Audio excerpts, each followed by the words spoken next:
Quo. I'm going to talk a little bit about some of the new work that our center has been driving over the past year and a half or so. And then I'm going to actually show you some of this work, in particular related to one of the initiatives called Philanthropy University. But first, actually, have any of you ever heard of Philanthropy University? Yes? Wow. That's a lot of you. How did you hear of it, may I ask?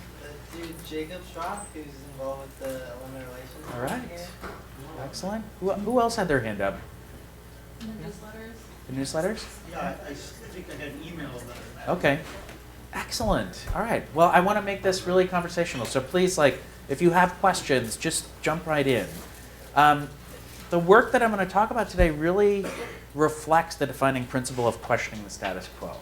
And in my opinion, the group of folks that are driving how to do social impact we're at an exciting time now, because I think that the field has evolved to the point where we're several iterations in and starting to think about how we sort of put aside some of the things that have not worked very well and moving the needle on the problems that challenge us, and actually embracing some things and developing the next versions and scaling what really works. And so that's a big part of what we try to do at the center in general, and I think it's a good place to start just to tell you about the Center for Social Sector Leadership, which you will note actually abbreviates to CISL. And that is, I would love to take credit for that and say that we want to sizzle. But actually it was just a happy accident. And much better than some alternatives, as you can, I'm sure, imagine. But the center really, it forges leadership and management excellence for leaders across multiple sectors for the sake of ensuring that millions of people in our community here, across the country, and around the world have measurably better lives. And we do this really with sort of three key areas of work. And the first are the classes that are offered here. And I should also say, no center at a university could be described without multiple layers of bureaucracy. So just architecturally, we're part of a family of groups here at Haas that address social impact. We live under the umbrella of the Institute for Business and Social Impact, which is run by Laura Tyson, who's my boss. I'm sure she was the dean here for some of you, right? And so she's back here really driving that work. And there's another center, the Center for Responsible Business, that I'm sure many of you are familiar with. My great colleague, Robert Strand, runs that center. And we really work as a team addressing all the different areas of social impact. And CISL focuses on some, in particular, social enterprise and nonprofits and philanthropy. And Center for Responsible Businesses focuses more on sustainability and corporate social responsibility. And so here's just a snapshot of some of the things going on at the center. The courses, some of which I teach here, wrapping up, as Kathy mentioned, a new one, which is like a gateway class for MBAs interested in social impact leadership and strategy, which is really exciting. There's another class that's relatively new here that is run in the fall called the Social Lean Launchpad, and that has really become the class for social entrepreneurs, not just at Haas, but also across Berkeley. So it is a class that pre-existing social venture teams apply to, and they are encouraged to have team members from across campus, and in some cases, people who are not even students at Berkeley, who actually come to the class and participate because it's an actual venture. And if the teams are accepted, they go through an 11-week sprint that really just uses a social version of the business model canvas to really push them to understand the problem that they're solving, the problem solution fit, and prepare them to launch a really strong minimum viable product. And we've had some great success with some of the teams that went through the class. One of them was one of the global finalists at the GSVC, and they just actually won the social lane of launch, which was a competition that just went on here, right? So we're having some really nice success through that class. There are other great classes here as well on governance. There are very few business schools that actually teach governance specifically to the social sector. We're lucky enough to have a faculty member who started the social sector practice at McKinsey who teaches that class, Paul Jansen. We also have a new course in social movements. It's called Large Scale Social Change, which was completely full and looks at how problems are solved through social movements that are led by coalitions that involve business leaders, nonprofit leaders, and public leaders as well, and many other classes also. We run programs. One of those programs is an experiential class called Social Sector Solutions, The woman that I was fortunate enough to succeed, Nora Silver, who founded our center, it had a different name, Center for Nonprofit and Public Leadership. When she founded it, she is the co-instructor with Paul Jansen for Social Sector Solutions. That's a class where teams of MBAs and other grad students from around campus work on real 15-week-long strategic engagements with a coach from McKinsey.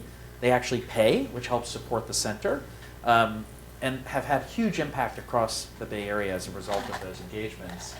And the Berkeley Board Fellows, which is one of the programs that Kathy directs, which is related to this really seemingly unsexy but unbelievably important topic of governance.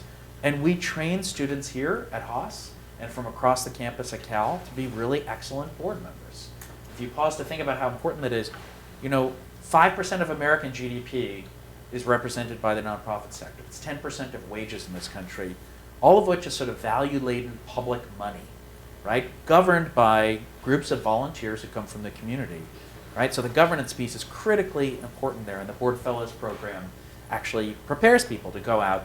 And we had a really fabulous finale where, we asked the group of fellows who participated how many had actually participated in a board before they were in this program, and about a quarter, I would say, raised their hands. And then we asked how many of them wanted to join a board as a result of their experience as a board fellow, and everybody in the room raised their hand, which was really gratifying to see. We also do groundbreaking research. My colleagues, Nora Silver and Paul Jansen, are just about to publish some really amazing research on multi-sector leadership that looks at, they interviewed, I can't remember the exact number, but they interviewed top leaders about their path and looked at a database that tracked the career paths of leaders and found that having experience across sectors was hugely helpful for advancing people's careers and also really personally gratifying. And this, for some of us, sounds intuitively correct, right? But there's never actually been any research on this. And so this is the first time that's actually validated by research. And then we also have some faculty doing really excellent work on social sector networks. So two of the new programs that we've started here, in particular, really aim to change the nature of how we change the world. The first one is something called the Social Impact Collective. Have any of you heard of this? No? Okay, so this is a much smaller program. This is a program that is designed for high net worth families and individuals who are looking to make their philanthropy and impact investing more strategic and effective at the intersection of core values as an individual and evidence about what we know about the problems that people care the most about. So this is modeled in some ways on something called the Philanthropy Workshop, which is a very intensive, extremely expensive, difficult to get into group that spends about a month a year together learning about how to solve the problems that matter the most to people who have the means to solve them. We saw a gap in the marketplace for people who were not quite wealthy enough to pay the roughly $50,000 it costs to participate in Philanthropy Workshop, but were able to pay something. We're too busy to spend a month doing this, but could come to the very intensive weekend that we created called Discovery Weekend, which we launched in March of this year in Half Moon Bay at a really beautiful place called Miramar Farms. And we handpicked about 10 people who were very interested in doing this. And then we attracted some great faculty. You'll notice Laura Tyson was on the faculty. And we went beyond Haas. Paul Brest, the former dean of Stanford Law School and a real expert on how you measure outcomes in the nonprofit world and the former head of the Hewlett Foundation, he was on the faculty as well. Paula Goldman, who has actually taught at Berkeley and is the head of impact investing at Omidyar Network, was on the faculty. I was the faculty director and did some teaching as well, and there were others also. And this group really, it was actually a really rainy, stormy weekend, so they literally were in the same room, about half this size, for the entire weekend. And it was very powerful. And we then actually, we ran a 6-week online class. These are some pictures of Miramar Farms here. We ran an online class that's rooted in a tool that we developed here at Haas called the Family Impact Canvas, which is not, we're not trying to disrupt the way this happens. This is not sort of a bright, shiny new way to deal with philanthropy. It is a distillation and a kind of a simplifying effort at solving problems at the intersection of values and evidence. And it starts with who you are and what you stand for. Yes? Yeah, I'm just a quick question. Sure. So you get these guys together, Yeah. and you want to solve a high impact problem. does that mean you're also inviting some people who have knowledge and thoughts about these high impact problems? Yes, Okay. it's a great question. So let me just finish explaining what this is, and I'll get to that point exactly. So the online class guides people through this in a way that helps people have a plan. And you'll see at the top, gaining insight and knowledge is really key to this. And the process begins after the people are together for a weekend, but we very much view the collective as something that's part of a larger ecosystem, right? There are a lot of groups trying to help people figure this out, and I think that there's a role for Berkeley-Haas to play in this. And so on an ongoing basis, beyond the weekend and beyond the online class, we will be inviting people to campus so that they can actually learn about the problems that they care the most about. We'll be tapping expertise here at Haas and across the Berkeley campus so that we can bring folks together for intimate gatherings with a practitioner, maybe a researcher, so that they can really go deep in understanding a problem. And it's a small enough group where we can actually just let that flow from the membership itself. So we can volunteer. Yes, yeah. Come see us afterwards. Yeah. So the Social Impact Collective premiered this March. We're just about to open the application for next March. It's a really exciting initiative for us.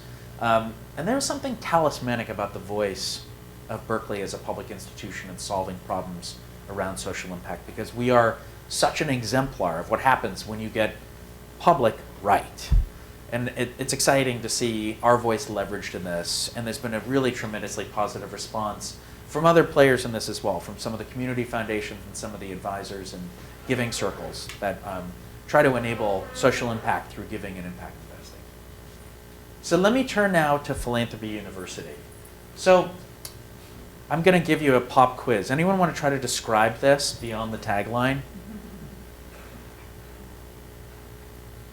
No? No takers? All right. So this is an Philanthropy University. I just want to see if there are any real, already if we had any adherents who really loved this. But you're going to love it by the time you finish hearing about it. So this is, we were approached by the founder of this, who spent his own money to found this. He is a billionaire who runs a family business. It's a $2 billion business. It's a global conglomerate.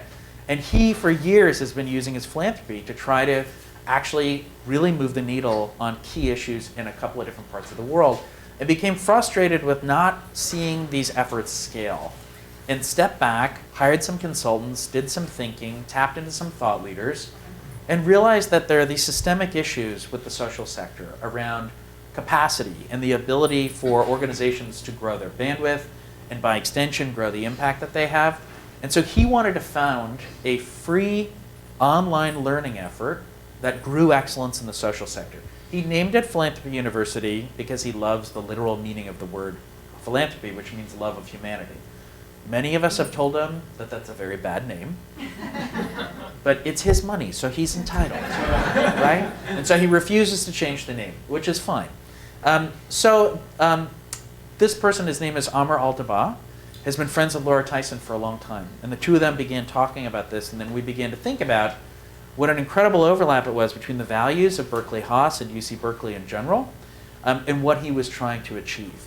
And so in the fall, we joined STARS Foundation, which is the group that spawned this. It's his foundation, and an online learning platform called NovoEd to begin thinking about how we could be a global launch partner, right? So this Philanthropy U is described as being powered by Berkeley-Haas because Laura Tyson and I and a few other staff members spent an enormous amount of time thinking about what the pedagogy ought to look like to help social impact managers and leaders on the front lines of making change all over the world, and then going out and finding top-notch faculty here at Berkeley, and again, beyond Berkeley, and then producing really, really high-quality online courses that are available for free. So, just a couple of other pieces. This also connects folks all over the world that may be working on the same problem. There's an emphasis through these classes on actually forming teams and doing the courses together.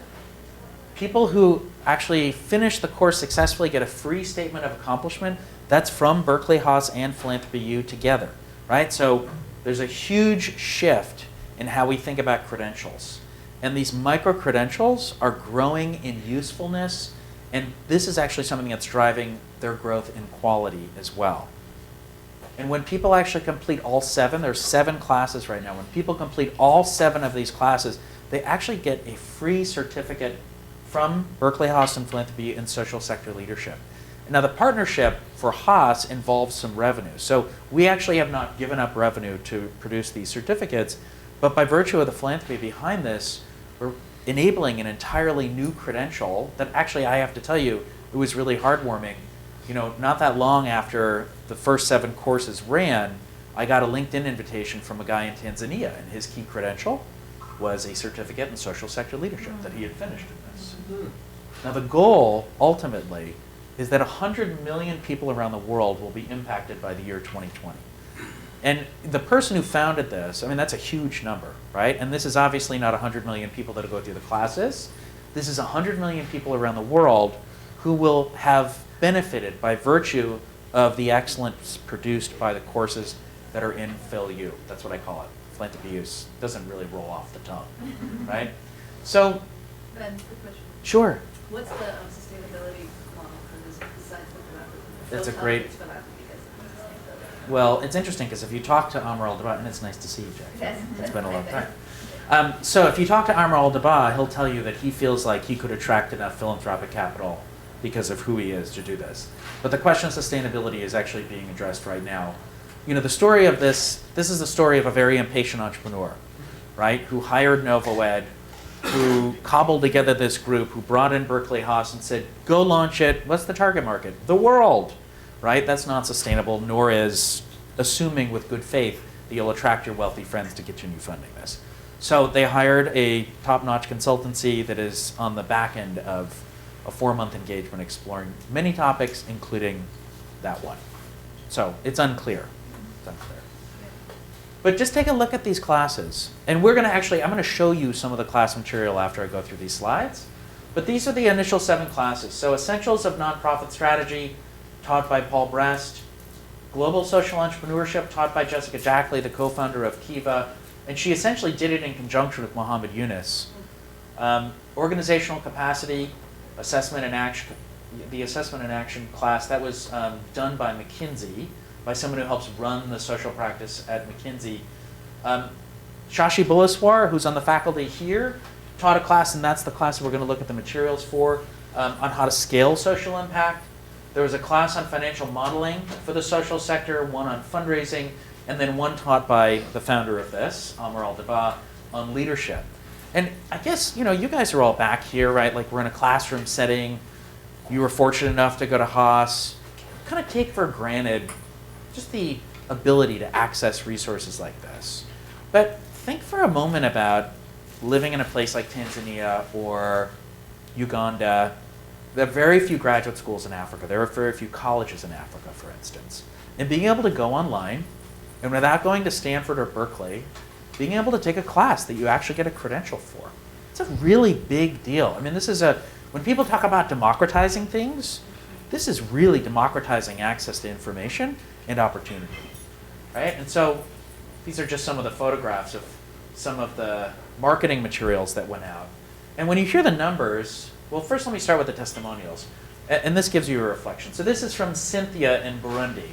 When I applied for this program, I was facing huge management or organizational issues with my organization. As the leader, I felt like I was sitting on my hands not knowing how to proceed. I found dynamic, creative change makers within the Philanthropy University network. I was at home. I renewed my commitment and learned a lot from the interactions. Most of all, the courses were very resourceful. This is from Salvador in the Philippines. Being a student in Philanthropy University was a life-changing experience. And this is what I mean. We heard this again and again. And I was at an event in December with a number of the learners, and I was blown away by just how impactful this was, what it meant to them to participate in this. And I'll also say, these were also not necessarily people who hadn't gone to college. Some of the people I was talking to actually had graduate degrees, right? And they were renewing their skills, or and in some cases had gone to graduate programs where they never had access to educational content like this. So let me read you Salvador's testimonial. Being a student in Philanthropy University was a life-changing experience. The lessons and insights I learned from the course were all invaluable.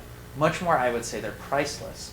Last December 2015, I started to apply the OCAT. That's actually a tool from the organizational assessment class taught by Doug Scott at McKinsey to our organization. I conveyed to our officers and staff the value of thoroughly assessing our organizational capacity and making actions to improve capacity. Also, I emphasized the principles, values, and 10 golden rules for impact and meaning to my fellow leaders. These are two of the most urgently applied lessons because I see them as pressing needs in our organization. Right? So this is also a real statement about how actionable this was for folks. I'm not going to read all of these, but this is a learner from Columbia who talks about how much he learned in the nonprofit strategy essentials class. The last line is the one that I like. Philanthropy University is a light that illuminated my path to success.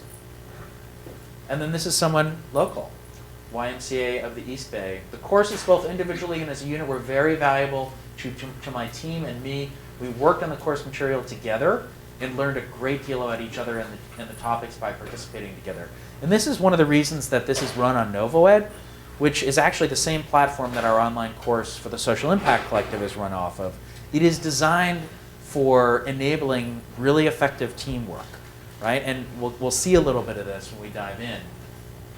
But look at these numbers. We launched this in September. By the end of the year, we had learners from 190 countries. Anyone remember from our newsletters how many people enrolled, how many enrollments there were? Over 400,000 from 200,000 unique students from around the world. You look at the list of the top 20 reported countries, the United States is number 1, but Nigeria is number 2. And if you look at the top 10, most of those countries are in sub-Saharan Africa. Right? So we are clearly meeting a need here. And this is a slide with some more metrics here. Over 200,000 unique learners enrolled in over 400,000 courses. And interestingly, they're almost evenly split between the nonprofit and the for-profit, but you see a significant size in government, and then also just people who are already students at other courses. So let me pause for questions here, and then I want to actually show you some of the content from the classes, and we're going to watch a video from one of the classes. Yes? I was curious how many people complete the classes. Sure. So it's a great question, and it's one of the challenges that we're trying to solve through this, right? Because the completion rate on average is between 3 and 5% as an industry standard for these for MOOCs, right? So far we're running about 2.5x of industry standard, right? And we're just getting started. So the goal is to be at least 3x the industry standard of completion rates, which I think would be a really great victory. And one of the keys to this, and one of the things that we're actually going to be experimenting with, are how you actually bring people together in person in key regions. So for instance, the Global Social Venture Competition was just held in Bangkok. It was outside of Berkeley for the very first time, the finals. And we took the opportunity to actually reach out to people who'd been students at Flint of BU and actually got a bunch of them to come together. And actually people flew in from like Singapore to Bangkok to participate in this. And so that's a model that we're going to continue to build on, where you may have classes that go on online, but in some strategic way, we'll have some in-person gatherings where we kind of take the show on the road and have some faculty from Haas and maybe some of the other faculty that participate in this who are actually there in person so that there's a learning and a networking opportunity. Other questions? Yes? Yeah. Are the courses given in languages other than English? Not yet. And so that's also part of the work of the consultant that was hired, or the consultants, to figure out what the other languages ought to be. Spanish, and also just because of Francophone Africa and how many people there are, French is actually another language under consideration. Yes? How do the learners find you or find the university?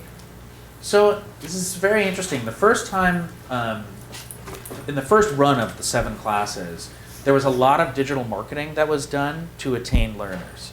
But the word of mouth has been hugely important here, because right now we're offering the same 7 classes, but not doing any digital marketing, only sending emails to people that have enrolled in pre-existing classes.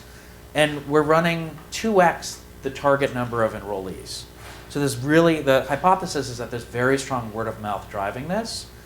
Part of the work of the consultants that have been hired is to be much more focused on who our target market ought to be And that will actually determine the customer acquisition strategy in the future. But the hunger for this, just by virtue of the Berkeley-Haas brand being a part of it, frankly, has really been a big driver of positive word of mouth. And the quality is really high also, right? So among online classes, the instructors are excellent, the content is excellent, the platform is excellent, and so it's been a very positive experience for people that go through these classes as well. Other questions? Yes? How much of this content are the MBAs that are coming through the program getting? I mean, is there any integration at all? That's a great question. So, I would say that, Paul Brest, for instance, has been talking about nonprofit strategy in a way that it fuses itself into a lot of the other courses here, right? Like he's all over the literature on nonprofit strategy. But theoretically, our MBAs could take these classes. Shashi Bilaswar actually teaches a lot of this specifically as an elective, right? And so we will continue to shape the pedagogy of the, let's see. These are the 7 classes, right? So we didn't actually choose these because we were sort of a partner late in the game. As the target market becomes clearer, we're actually in the process now of starting to develop what the pedagogy ought to be and what the classes look like as a result of that. And there will be some alignment, and especially when there's alignment around target market and there's a particular life stage for these organizations. You'll see that reflected in some of the classes that are taught here.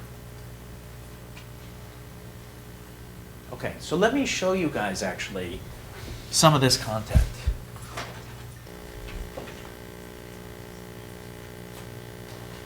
So this is actually what the course page, this is what the course on scaling social impact, I just picked week 6. We'll just go back to week 1 so you can see on Novoid what this looks like. So it begins with some instructions for the class, and the typical cadence is to watch lecture videos and then to actually have a specific task and then go through an exercise. And I'll go back to the education one.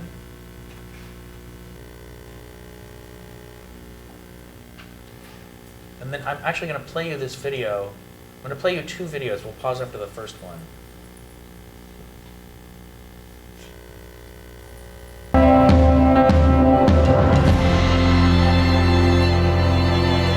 Hello again. Now we'll talk about education, specifically primary and secondary. And education pretty much boils down to 2 broad problems: access and quality. Access means simply, are there enough schools and can the kids get to them? Quality means something entirely different, which is how relevant is the curriculum, how qualified are the teachers, how many are there, are the teachers accountable, is the education system accountable to making sure the kids get a good education. Now let's look at some very important statistics in education. How much money actually gets spent by the governments on education? In this graph, we go back to that Human Development Index decile, HDI decile, where number 1 is the first decile, the wealthiest countries, number 10, poorest countries. And what we see is that in wealthy countries, more than $8,000 gets spent per child per year. Whereas in the poorest decile, in the 10th decile, it's $171 per child per year. As you can imagine, that is very, very little money, especially since most of it probably goes to the ministries and very little trickles down to actually educating the kids. One of the most important things to know in the context of education, and in particular access to education, is what came out of the Millennium Development Goals. Now, these were a set of goals announced in the year 2000 by the UN and the world community to address a number of important problems related to global poverty. And one particular Millennium Development Goal, or MDG, was universal access to primary education. Since the MDGs were announced, there's been a dramatic increase in the enrollment of primary school age kids. So what you see in sub-Saharan Africa is that before the turn of the millennium, 58% of primary age kids were in school, and now it's gone all the way up to almost 80%. Similarly, in South Asia and other parts of the developing world, the enrollment rates have gone up from 75, 79% all the way up to almost 90%. Despite all the progress, there are still almost 60 million kids today of primary school age who cannot go to school. That number has fallen dramatically. So in 1999, more than 100 million kids were out of school. Now the number is down to 57 million. There are a whole number of reasons why kids are out of school. Maybe there aren't enough schools. Maybe the parents don't value education as much as they should. Maybe the kids fall sick so often that they can't go to school. Or maybe the kids belong to a minority group and the government hasn't prioritized building schools in those areas. Now, it's one thing for kids to be enrolled in a school. It's an entirely different thing for them to keep going regularly and getting a good education. Let's look at some important statistics there. What this graph shows is the absentee rates for primary school kids by geography. So if you look in North America, for instance, only 4% of the kids are regularly absent, whereas if you go to South Asia, almost a quarter of the kids regularly are absent. In sub-Saharan Africa, it's 30%. There are a number of drivers of quality of education, one of which is student-to-teacher ratio. If you look at that statistic for North America, for every teacher, there are 13.9 students. As you can imagine, the greater that number, the less attention each teacher is able to give to each student. So as you go to South Asia, you see that the number climbs to 39. And in sub-Saharan Africa, for every teacher, there are 44.7 students. Number of teachers is one thing.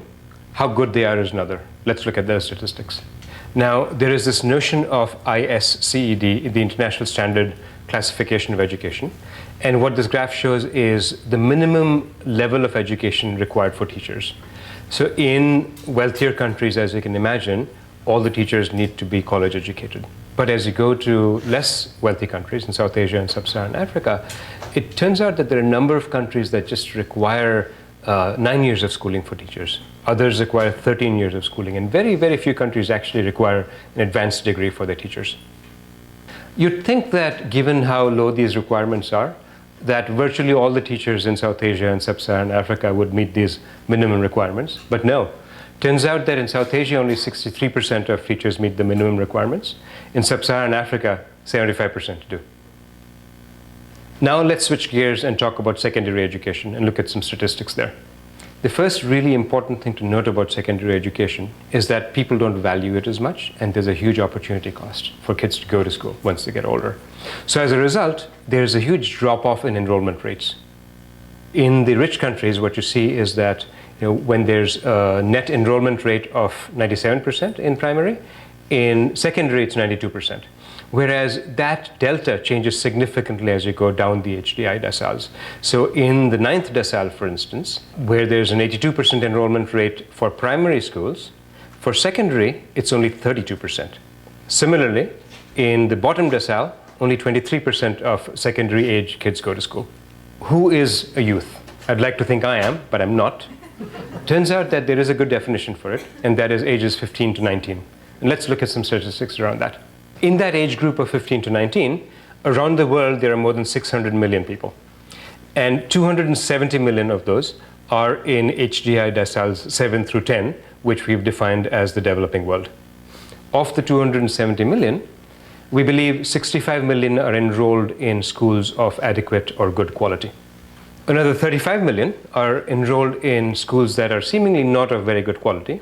And this is a little bit of a back of the envelope estimate based on our sense of how many teachers meet the minimum requirements. 5 million are enrolled in what's called TVET, Technical Vocational Education and Training. And this is stuff like trade schools. We'll see in a bit that TVET is a big emerging trend. Another 100 million are not enrolled at all, but they are literate. And then there are 65 million kids in this age group of 15 to 19 who are not literate and hence cannot even think about enrolling in secondary school. Now, what are the big trends in global education? One, as I just mentioned, is the increase in the emphasis on TVET. Another really interesting trend is the availability of technology, particularly things like online education and the proliferation of smartphones and tablets. Now let's look at an organization that's working in education at both the primary and secondary levels, and is also addressing issues of quality and access.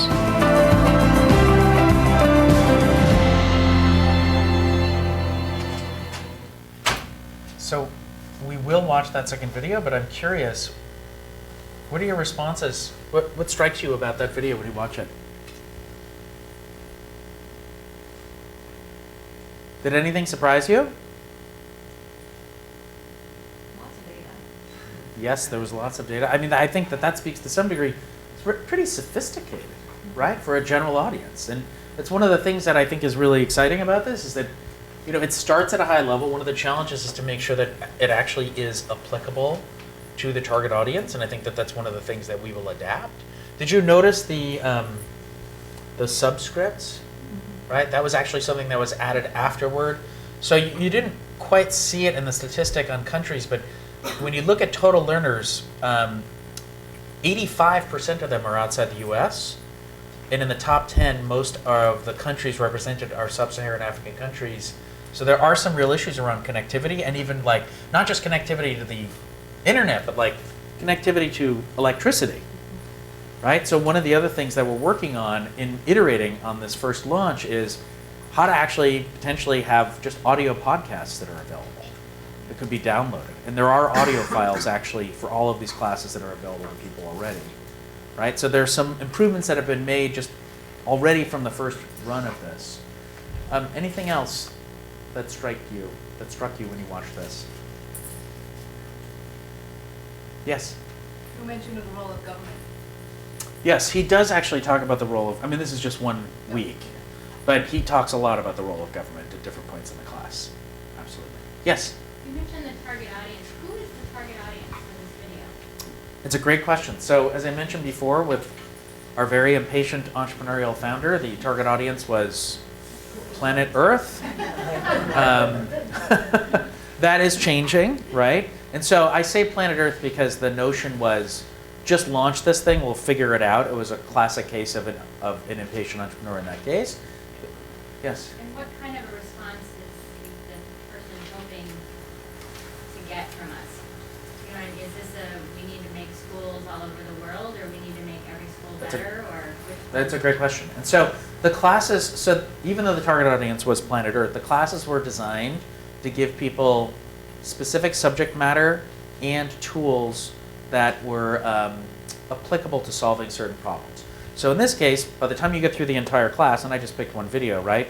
By the time you get through the entire class, it has been designed to help you think about how to scale solutions on some key problems that are particularly acute around the world, education being one of them, right? And so the target audience for this class, and the way Joshi designed it, were NGO workers working in South Asia and sub-Saharan Africa to give them subject matter knowledge on the problems they're trying to solve, and then also giving them some tools on how to solve it, and also to help them hear directly from some of the folks that he thinks are having success. And are you familiar with the data presented in the video? The one piece that sort of struck me as hard to believe was the teacher-student ratio in North America of 13.9. I don't know of a classroom here that has that teacher-student ratio. So I'm not familiar with that data point, but I can vouch for Shashi as an expert in these issues, as a colleague. I have full faith that he got the data right in producing the class. Did you ever hear I took that? private schools. Oh. Yes. How are these courses different from what Coursera or Udacity do? So in some ways they're not different. It's the way they're packaged together, right? And so both of those places are trying to produce really high quality MOOCs, right? This happens to be producing them for a very specific purpose. Together, the notion is that the combination of these classes prepares somebody with enough to sort of get a certificate, right? And then go out and have a range of skills that they can apply to actually solving social problems from an organizational standpoint to actually dealing with some of the specific subject areas that they're working on. And so I think it's just a matter of how it's packaged, right? And the level of focus on a very particular topic. Yes? Why did you pick these 7 areas? Is it some sort of ranking system? So we didn't pick these initial 7 areas. Okay. So this partnership came to be really partly through Laura Tyson's, the fact that the founder of this is a former colleague of hers. You know, after Haas, she was at London Business School. And I think that he was on one of the boards at London Business School. That's how they got to know each other. And concurrently, we'd been approached to pitch course ideas for this. So we presented Shashi's class to be included among the original 7. We ended up becoming a much bigger partner along the way. So we did not actually pick these original 7 And so I should also say there's a curriculum committee that I sit on with people from all different schools, from Stanford, from Georgetown, from others, that will ultimately make decisions about which classes are picked and who the instructors are. Yes? I think one of the things I find interesting about this is it provided an analysis that allows for attacking the problem from a variety of issues. You've either got teachers that are undertrained, you've got children that are not attending because they're sick, because there's not a valuing of education. So it means that when you're developing a potential solution, you can say, well, we're going to focus on teacher training. I mean, that's a specific, as opposed to being overwhelmed by all of the issues. Absolutely, and one of the things that Shashi is most committed to, and just in his entire career and the work that he does, I mean, not only does he teach here, but he works on a lot of these issues. He's really committed to understanding the true nature of problems so that you can align a real solution to the problem. And I think that that's part of what you're describing, right? So quite often we have these solutions that go looking for problems because it feels intellectually perfect to us, or it reflects our values, or it was successful somewhere. I think one of the real strengths of this is that he really tries to break down what the root causes are and some of the issues that the class focuses on. Once people complete their certificate, is there a way for them to connect with other people who have completed the certificate program so that they have a network of people? Yes. So in fact, we are.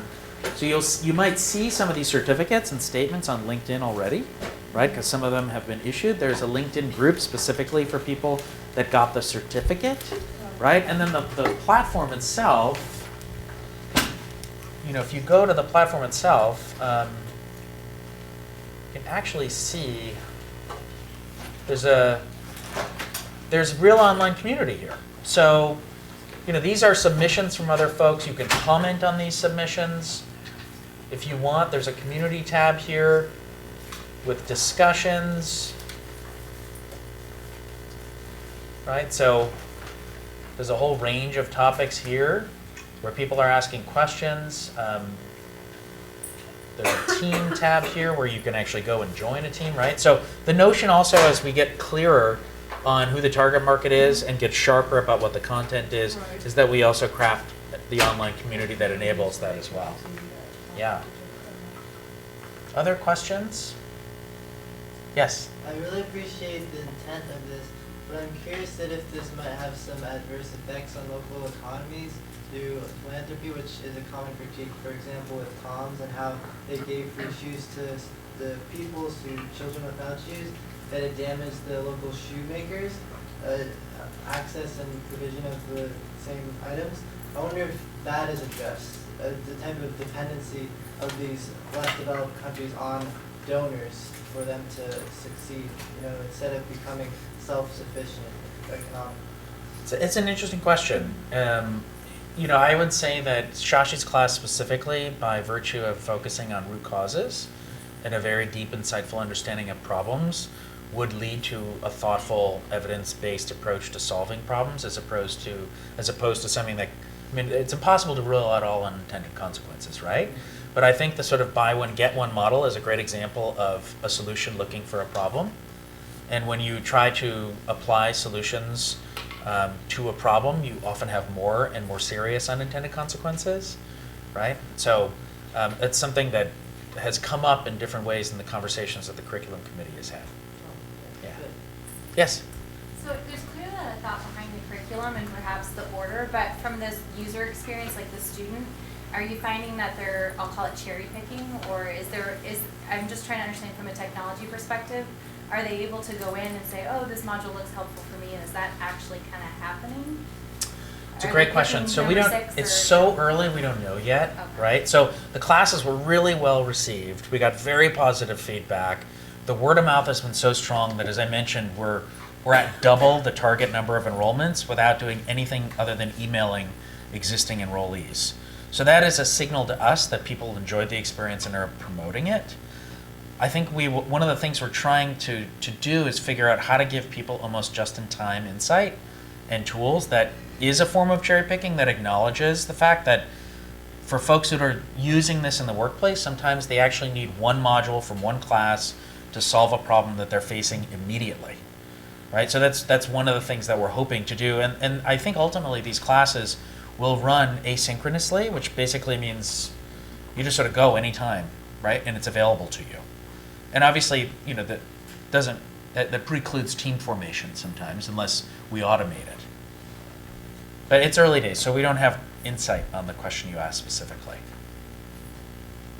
Yes? Do you have a sense of, are you evaluating the participants, what they're getting out of it, that they are in fact getting the skills and the knowledge that you're hoping that they'll get? We will, and it's like, I mean, that's the heart of the whole matter, right? Like, this is all for naught if people aren't actually able to move the needle on the problems they're trying to solve as a result of going through these classes.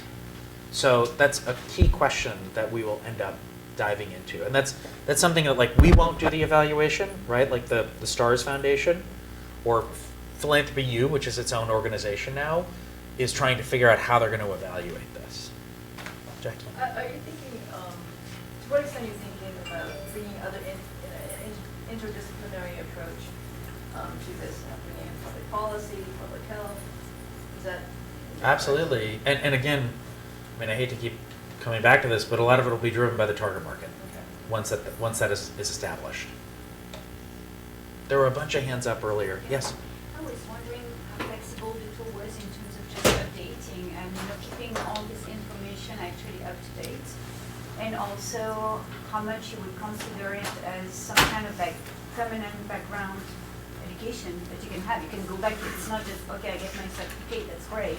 But you know who has gotten the certificate, and when something changed, notifying those folks, say, hey, there's some new content there that you might want to check, and keep this certification up to date. That's going to be one of the challenges we have to solve, right? Like how you actually, I mean, there's some limited flexibility. I mean, you can't, the video is the video, right? Like Shashi would have to go back into the studio, right?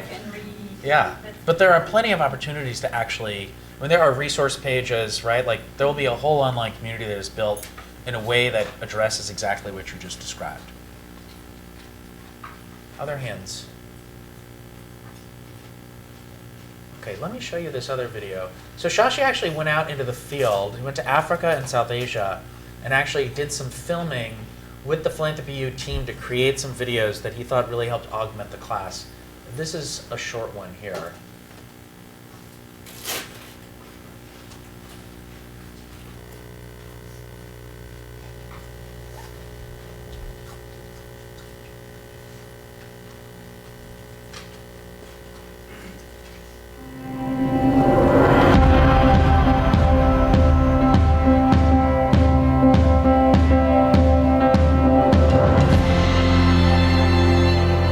As an organization, we focused on going into the areas which are the least served in Pakistan. So these are the areas with lowest of incomes. Generally, it will be either urban slums or rural areas where mostly there is no education at all. So in an area that we go into, frankly, when we start the school, it's difficult to get kids for greater than kindergarten class or maximum class 1, and all these kids belong to and our focus is to get them from the poorest of the families. So rather than trying to get the maximum fee out of them, any kid, whatever they can afford, they'll pay that, and their paying capacity, just to give you an idea, is on an average about $1 a month. I think the barriers, some are just cultural barriers, some are just traditional barriers. The families have not been educated. What we normally see is, and that's the interesting part, that it's the women of the family who are more interested in making sure that their kids go to school. So more often than not, a lot of times you would see that the mother has, she saves a little bit of money and she gives it for the schooling of the kids. Even the students who come and study in our school, you find, their stories are that before school, they sometimes have to work, and then after school they go back and then they work with their families once again. So sometimes they get, very little slack, and they still have to, even if they're studying, they're still expected to help with the families. Ram बच्चा है मेरे school में, वो हमारे school time के बाद tailoring सीखता है, टेलर शॉप पे जाता है और उसकी बहनें जो हैं अपनी वालदा के साथ मिलकर स्कूल टाइम के बाद सिलाई कढ़ाई का काम करती हैं और अपनी वालदा का हाथ बटाती हैं। मैं टेलर मास्टर के पास जाता हूँ, वहाँ पे काम सीखता हूँ, काम सीख के फिर शाम को आता हूँ, घर आता हूँ, घर आके स्कूल का काम लिखता हूँ, काम लिख के फिर याद करता हूँ, याद करके खाना खा के सो जाता हूँ। 20 years back, it was 1995 when 6 businessmen of Karachi, they got together. So they thought about education as an option, health as another option, poverty alleviation, population control. There were lots of ideas that were being thrown around. And somehow, it all kind of converged into one thing, and they said, look, if we do something about education, it's probably going to solve a lot of problems of the country. So their consensus was that we need to do something for education. And then within that, they decided that rather than building maybe big schools and maybe making one big school in an area which has 4,000, 5,000 capacity, we should try to make small schools and try to spread them all around Pakistan. So not only do we go to the rural areas and to the urban slums where they're most needed, but also to act as a catalyst in that particular area. So, they sat around and they decided that they're going to have a target of building 1,000 schools all over Pakistan.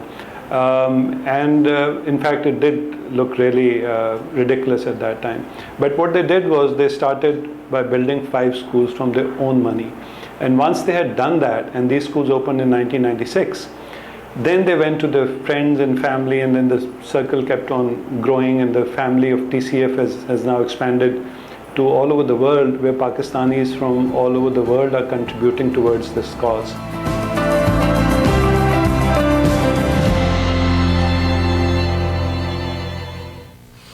Any reactions to that video? One of the things that strikes me is, one of the things that I appreciate is that he really brought real voices from the front lines of this issue directly into the thinking of the students, right? And I think that that's all too rare. And I think it's actually one of the really powerful things about this approach, right? And I love how he modeled that in this class, and we're going to see more of that in other classes that are produced for Philanthropy U.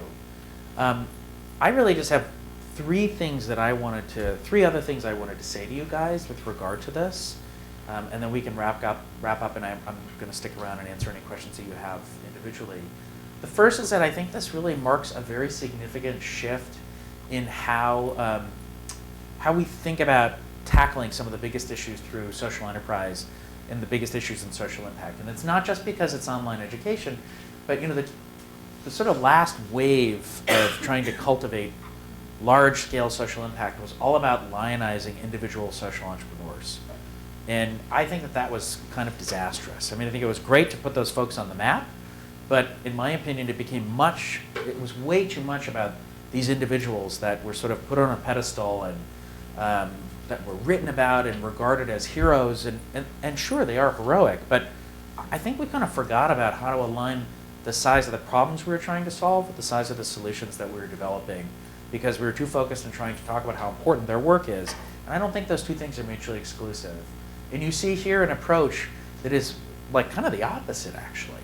It is about empowering, theoretically, that woman Cynthia from Burundi, right, who may never get to Berkeley, right, or any other school that is represented among the faculty, but is really hungry for knowledge and trying to solve problems in her community. And I think that's a really important fundamental shift.